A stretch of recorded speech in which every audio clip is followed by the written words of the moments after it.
Yo, what is going on, team? Isaac here. Thank you so much for watching this video. Now, this is going to be an onboarding video teaching you about using Stripe, getting Stripe set up as a payment provider. Now, there are tons of other services out there. There's PayPal, obviously. Then there's Wave. There are other invoicing companies and financial companies you can go through. But for the sake of our business and for the sake of what I normally refer to as professionalism and professional courtesy, I would highly recommend Stripe. If you do want to use a different service, let me know. Talk to me so we can look it over, because at the end of the day, we want to be providing a seamless, a secure, and a professional experience for our clients. We don't need to be sending them Venmo, links. We don't need to be sending them our Cash Apps. We need to be sending them invoices from Stripe. And there's a bunch of reasons why. If you ever got an invoice from Stripe and a Stripe account that was set up properly, you'd be like, wow, this is really, really cool, because what that allows you to do is send them over an email, and then they fill in their information. They get custom branded logos and all of that. They put in their card information and the invoice is paid. There's no logging into third-party portals, none of that stuff, and it's just a whole lot more secure. And PayPal, I know a lot of you, might have liked PayPal previously, but from my personal experience, one, their customer service sucks. Two, it takes 21 days for your funds to get cleared when you're actually sending an invoice. Their fees are the same and equivalent as Stripe, so why wouldn't we go with the company that has good customer service, instant transfers up to $5,000, and an overall more professional experience? You see what I'm getting at? So with Stripe, like I mentioned, you do have a $5,000 daily limit for instant transfers, and by that time, you're sitting pretty good, right? If you're making $5,000 a day in instant transfers. Now, in order to unlock that, you have to have a certain criteria met. You have to have your company in business for X number of months, or your account at least set up for X number of months. And then outside of that, you also need to have enough money coming through your account. It's a similar thing to a credit line, right? Start out with a couple $100s in credit, build your way up to a couple thousand, and then millionaires have millions of dollars in credit. So once you set up an account, you fill in your basic information. You're going to have to go and verify your email address, right? You're going to need to go to log in and say, okay, hey, verify. Now, this is a test account, so I just verified my email. I didn't want to use the actual business account for the sake of customer privacy, but you're going to want to go over to settings, click on settings, and go down to business settings and click on business details. And then on this page, you're going to have to activate your account. And so what that means is you're going to have to put in all the information about your business, but what you're going to really want to do is going through this. I'm not going to type in everything because I already have a Stripe account. I don't want to have another account, messed up. You're going to put in your business name. So if you have a private LLC, you're going to put in Mashman Ventures LLC, or you're going to put in, content creation XYZ LLC, something like that. You're going to use that in the business details. Now, if you do not have a limited liability corporation right now and you're acting as a sole proprietor, simply put in your name. Go ahead and put in Jack Willis, or put in Ellis Conway, whatever you need to do, whatever your name is, put that in there. But I would recommend in the next couple of months to consider getting an LLC out of respect for yourself, taking your own business ventures to the next level. And so you'll put that information here. And the other reason why you need to put that down is because that is going to be what pops up underneath the charge on their bank account, right? So whenever you get charged, let's say you go to McDonald's and you check your bank balance, you're going to see, okay, it was a $2.14 charge from McDonald's, or McDonald's Conway, or McDonald's Miami, and that's the same thing that's going to happen. So if I send an invoice to a client and they pay the invoice, then it's going to pop up Mashman Ventures LLC in their bank statement, and it's going to be same thing here. Now, every one of you who is on the back end as a media provider, you will be sending invoices. On the front end, for anybody doing training and strategizing, I will be the one sending invoices to them underneath the official Mashman Ventures account. Now, being that you're all acting as independent contractors, you're going to be sending invoices from your independent accounts.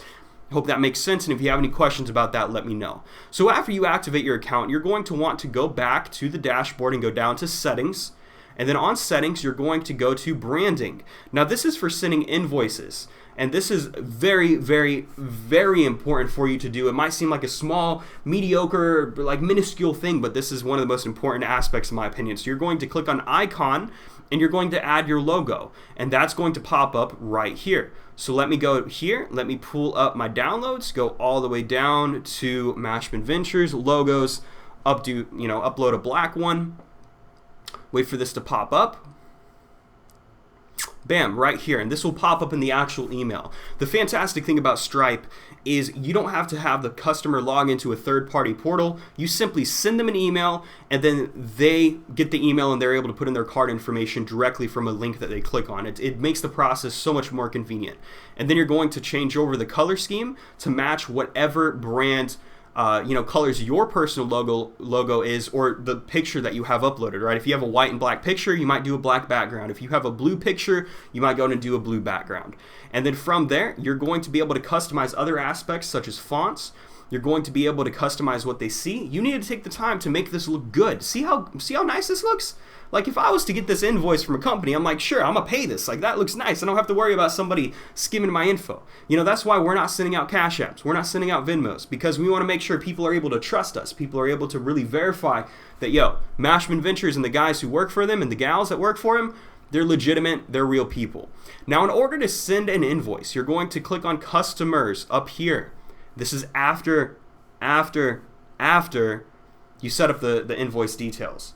I want to click on Add Customer, and for the sake of this, I'm going to do Isaac Mashman, all caps, and then we're going to use my company email, and then you could put a description if you want, or something like that. You can add information like their billing information, billing details, etc., but for right now, just hit Add Customer, and then go up to Payments, and you're going to click on Create Payment. Now, in Create Payment, you're going to put whatever amount it is. So I'm going to go ahead and type in an amount of $1, right? So I'm just sending an invoice for $1 to myself. And then for the customer, it's going to be, type in Isaac Mashman.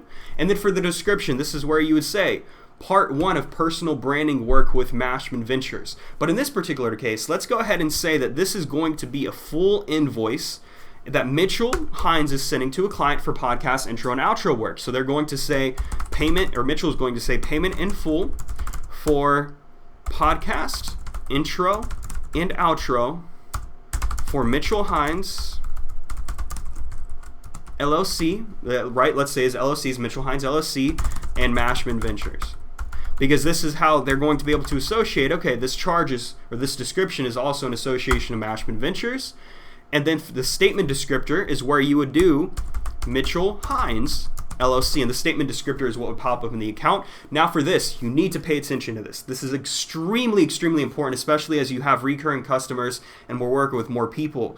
Once you send an invoice and they put in their information, they pay their first invoice, their card information will be saved to this account. So you need to enable two-factor authentication, and you need to enable as many security protocols as you have, right? If you need to go to lastpass.com and get a password generator, go ahead and do that. That might not be a bad idea to do. And so what that would look like is, right now, go to password generator, lastpass.com/password generator, and you could customize, however long you want the link to be. So let's say 20 characters, right? If you really want to go above and beyond, you can get a 20-character password and then store it in a password vault. Now, not required, maybe recommended.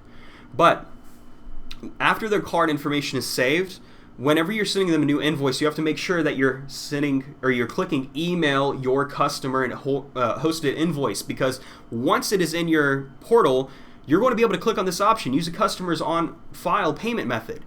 Now, if they're not ready to pay an invoice and you accidentally charge them, that's going to be a bad look, and there will be consequences for accidentally doing that. But this is something that you need to take time and verify, double, triple, quadruple check that you're clicking the right option before you hit submit payment. Now, what I would recommend is always give them 14 days maximum unless you've discussed it otherwise with them. And then you hit submit payment, and this is going to send over an invoice to their account. Now, obviously, I did not finish setting up this account and activating it, so this is test data. But then afterwards, you're going to go over to payments, and it'll show that, okay, hey, it's popping up right here. And then for balances, all income that you make is going to pop up right here. And then you can set up a setting to where, play around with the settings a little bit, but you can actually make it to where the money will come into your account after 2 days. So the money stays in your Stripe account for 2 days, and then at the end of the second day, it comes up in your account. So if you were to make a payment on Monday, The money should be in your account coming Wednesday, latest Thursday. And once you get a couple $1,000s in your Stripe account, then you're going to be able to unlock instant transfers, and it'll pop up right underneath this balance. You'll be able to do an instant transfer. Now, the instant transfers do have a 1% fee. That's standard for PayPal. That's standard for Cash App. Just to inform you. Now, Stripe does have the fee of 2.9% per transaction plus 30 cents outright. So let's say you have a $1,000 gig, you're going to be charged $29.30 in fees, leaving you with a total of $970.30. Now, I know that some of you are like, man, that's $30. Why I'm not getting 100% of it? That is industry standard. I've done a ton of time researching, and they are the company that has set up this entire system for us. It's the same thing as paying taxes, right? We might complain about paying taxes, but at the end of the day, that taxes goes towards education, our kids' education, the roads we drive on, all of that. And there's like, there's a hit. You get what I'm saying.